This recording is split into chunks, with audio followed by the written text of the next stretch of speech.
Assalamualaikum warahmatullahi wabarakatuh. Waalaikumsalam warahmatullahi wabarakatuh. Bismillah, tawakkaltu ala Allah, la hawla wa la quwata illa billah. Asyhadu an la ilaha illallah wa asyhadu anna Muhammadar Rasulullah. Allahumma salli ala sayyidina Muhammadin wa ala alihi wa sahabatihi ajma'in ma'am ba'd. Kita lanjutkan wa yahtifu ya. Ya gulam. Ya gulam. Ya gulamu. Ya gulamu ar-ridha. Nggih.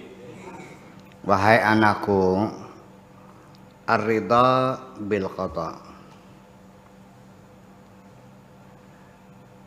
Sikap hatimu yang selalu menerima dengan segala senang hati. Itu maknanya ridha. Terpaksa diterjemahkannya panjang. Sikap senang. Yang rela tuh nggak paham mana rela tuh. Sikap hati yang selalu menerima dengan segala senang hati apapun yang menjadi keputusan Allah, itu adalah ridha. Apabila engkau selalu rela dengan apapun menjadi keputusan Allah, itu atyabu min tanawulid dunya ma'al munazaati, lebih membahagiakan dirimu, lebih nyaman daripada engkau banyak memiliki dunia, tapi di dalam dirimu selalu ada ketidakpuasan. Ketika dalam dirimu ada penyangkalan. Kenapa? Karena dunia ini selagi engkau masih menyangkal, dapat berapa saja engkau selalu kurang. Jadi kapan kamu senangnya? Kita terangkan dulu ini sedikit agak ini. Dulu ketika engkau belum punya sepeda, pengen punya sepeda enggak? Kenapa punya sepeda? Karena melihat teman-teman pakai sepeda. Sekali goes 5 meter. Sedangkan melangkah sekali tindak hanya setengah meter. Pengen kan? Setelah punya sepeda, pengen punya apa lagi? Setelah punya motor, pengen apa lagi? Setelah punya satu berapa? Setelah punya mobil, pengen punya apa lagi? Pesawat terbang. Tidak akan pernah habis-habisnya. Jadi kapan Anda merasa nyaman hidup? Ketika Anda sudah merasa puas dan senang hati apapun yang diberi oleh Allah. Daripada kamu banyak hartanya tapi tidak pernah puas. Jadi kepuasan dunia adalah dengan sikapmu yang selalu menerima apapun yang menjadi keputusan Allah. Ini perlu diterangkan. Orang kaya yang selalu merasa kurang, orang miskin yang siap menerima apapun keputusan Tuhan, mana yang bahagia? Saya datang orang perempuan menangis, berkeluh kesah, alasannya kapal lautnya tinggal 2, truknya tinggal 4. Dia nangis. Padahal di belakang rumah saya, sana sih, banyak orang miskin yang buat makan besok aja nggak tahu, masih bisa tertawa terbahak-bahak. Jadi mana yang bahagia? Udah paham? Itu. Jadi yang penting ada membangun sikap hati, siap menerima apapun keputusan Tuhan, apapun pemberian Tuhan dengan segala senang hati. Ya udah.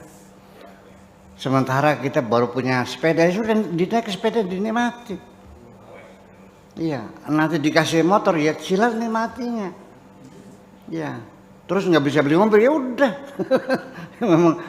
memang lebih baik naik motor daripada naik mobil. Mobil kan resikonya lebih besar lagi nantinya. Jadi saya kira itu yang paling penting.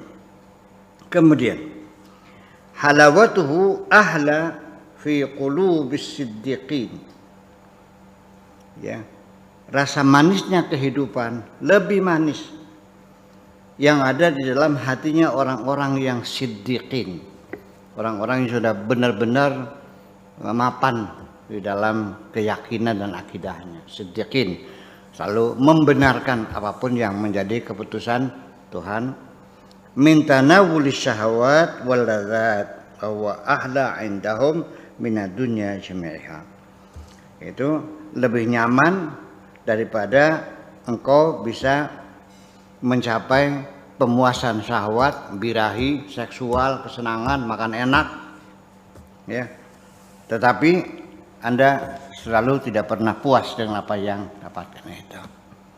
Ya, sudah sekali bisa main cewek sehari, seminggu sekali pengennya tiap hari.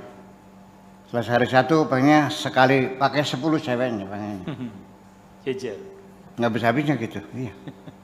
Dan terus setelah punya sawah 1000 hektar beli lagi 20 hektar habisnya. Dan semuanya akhirnya hidupmu tidak menikmati kekayaanmu. Tidak akan ada waktu. Orang ini selalu membeli, selalu ingin memiliki sesuatu sampai sebanyak-banyaknya, mobil, motor, sepeda, pesawat, rumah, sawah, kebun. Apa yang terjadi? Nggak ada waktu untuk menikmatinya. Malah justru waktumu habis untuk ngurusin itu.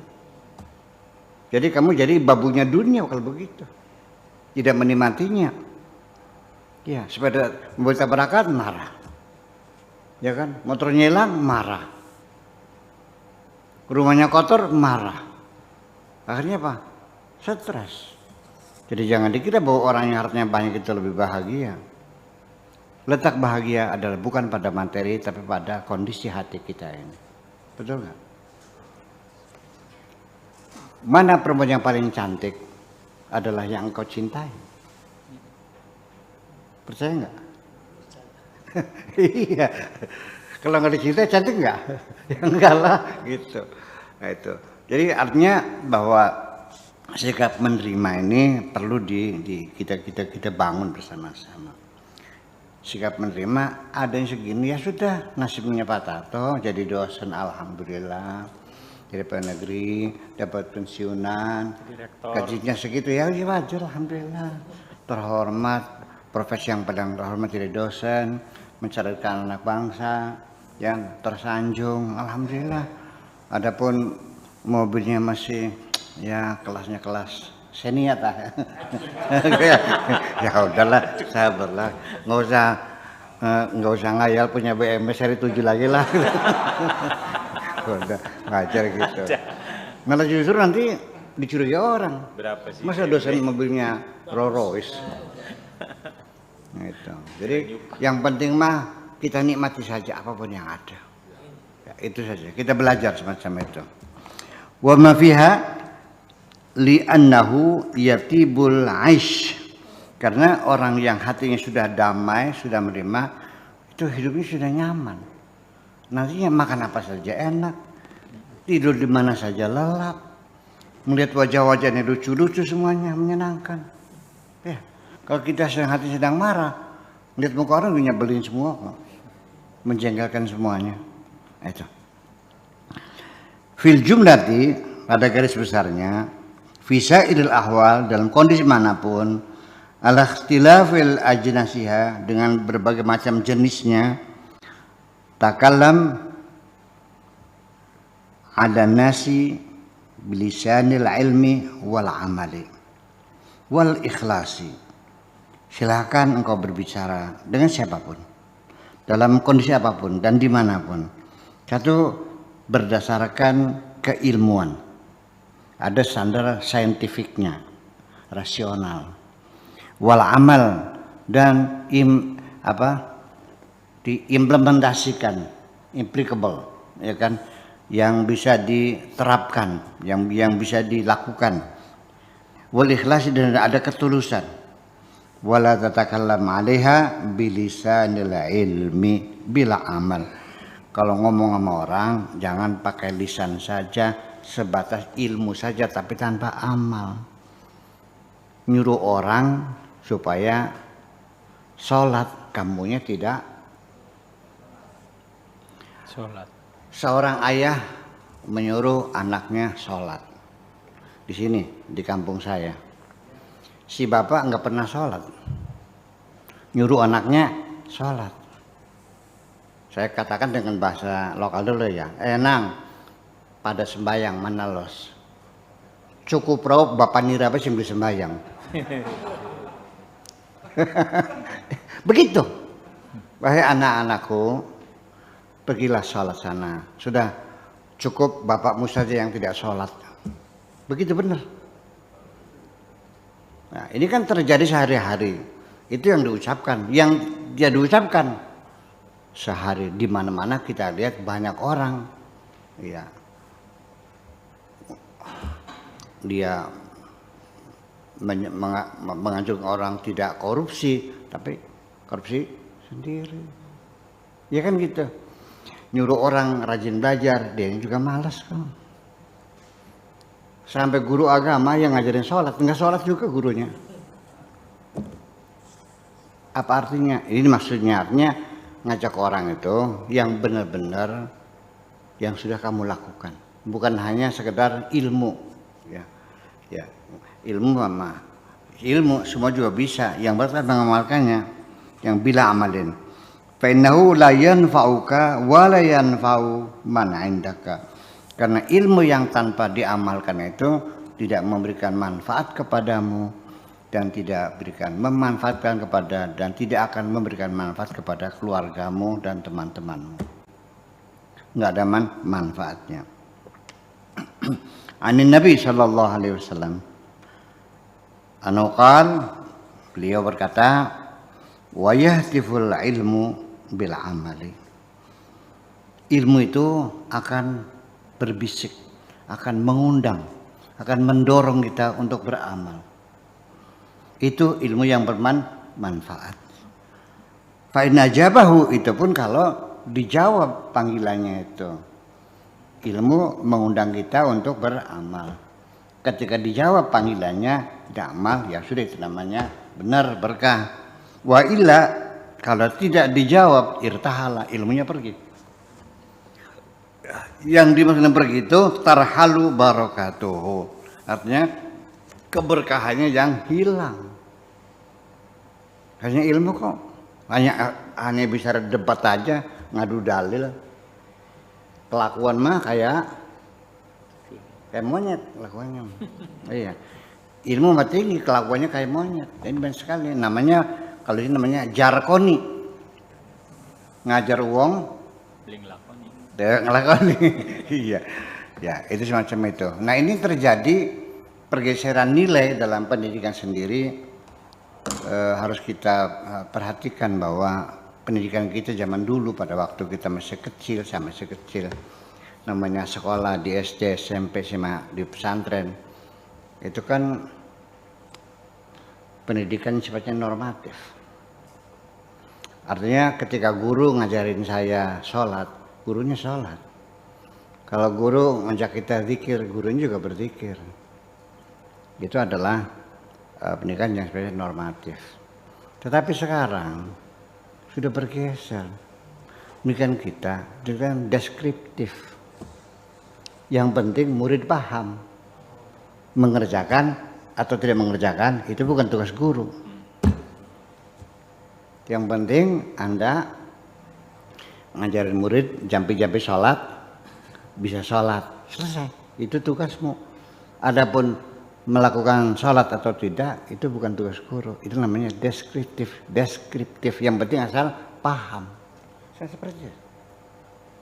Sehingga banyak, bukan di sini aja, di sana, di Timur Tengah juga. Bulan puasa, dosen ngajak ilmu tafsir, tapi sambil ngerokok. Jadi kayak orientalis kan. Orientalis kan ahli agama ya, tapi kita tidak mengamalkannya. Seperti itu. Jadi hanya ilmu aja, nggak ada barokahnya. Itu sudah semakin banyak di sini. Gejala seperti itu sudah semakin banyak. Ya. Banyak orang bicara tentang tasawuf, tapi dia nggak pernah mengalami perilakunya beda. Ya. Dia ngajak orang supaya meninggalkan dunia, dianya serakah. Ya. Dia mengajak orang jujur, dia juga pendusta. Itu. Jadi ke depan memang kita nggak usah kagum dengan ilmu. Yang perlu kita kagum adalah pembuktian dengan perbuatanmu sendiri. Sedikit apapun ilmumu, tapi ketika engkau amalkan, itulah yang paling hebat. Kalau tidak, ya keberkahannya hilang. Hanya sebatas ilmu saja.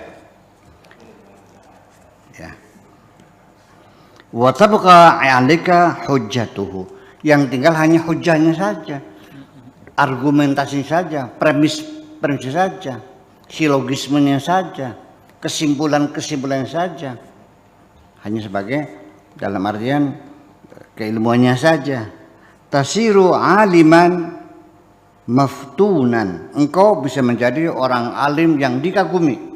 Ilmunya hebat, betul. Iya, betul, kagumi. Waduh, bukan main, wawasannya luas dan sebagainya. Iya. Bi'ilmihi, dengan ilmunya.